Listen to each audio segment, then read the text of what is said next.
Sziasztok! Köszöntök mindenkit a Poker News oldalán, én Polgár Kriszti vagyok, és Barcelonában jelentkezünk az EPT-nek a 9. szezonjának az első állomásáról. Itt mellettem Drágár Peti, aki tegnap megpróbáltam rábírni egy interjúra, akár angolul, akár magyarul, azt mondta, hogy csak akkor, amikor a Final Table-en fog ülni. Hát mondhatjuk azt, hogy ez nem jött össze, viszont egy sokkal nagyobb eredményt ért el, hiszen ugye a side event-tel játszottál tegnap, miután kiestél a main eventről. Mesélj nekünk erről egy kicsit, ugyanis megnyerte a side eventet. Igen, tegnap a main eventen kezdtem, és a második vakszinten kiestem, de szerencsére este induló 2000-es turbo no limiten sikerült behúznom az első díjat. Mesélj nekünk egy kicsit a napodról, hogy telt egyébként, tehát a side event hogy alakult, esetleg végigvezetted a listát, vagy hullámvasút volt?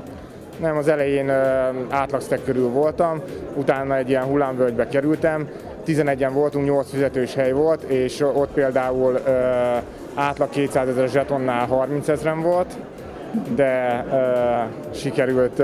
Hoztad a formádat, mondhatjuk, hogy hányan indultatok a versenyen? 64-en. 64-en. És hogy alakult a main event? Mert hát ugye azt lehet, nagyon korán, annyit látom, hogy nagyon korán kiestél és elmentél.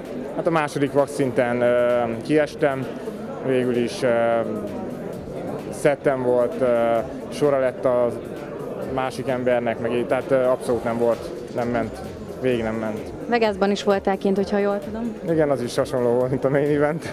Jó, annyit tudok még egyébként, hogy itt a side eventen alakult egy érdekes díj, jobban mondva felajánlott neked a Heads Up-nál az úriember egy érdekes ajánlatot. Mi volt ez? A vége az nagyon érdekesen alakult, tehát végig a Final Table-en is short-stackként voltam, de utána végül is szerencsés helyzetek alakultak ki, és a végén úgy alakult a Heads Up, úgy indultunk a Heads Up-nál, hogy 1 200 000 chipje volt a egyik embernek, és nekem 800 000. Ő felajánlotta, mert mindenképpen a kupát szerette volna, hogy osszuk el, plusz meg én kapok 1000 euróval többet. És, mindez akkor volt, amikor neked sokkal kevesebb zseton? Igen, nekem 800 000 volt, neki meg 1 200 000, és ebben nem mentem bele. Mondtam, hogy utána nem tudnék tükörben nézni, hogyha ilyen lehetőségnél díjat kötök, és hál' Istennek jól döntöttem. Hát nagyon gratulálunk minden esetre, valami ünneplés lesz esetleg itt Barcelonában?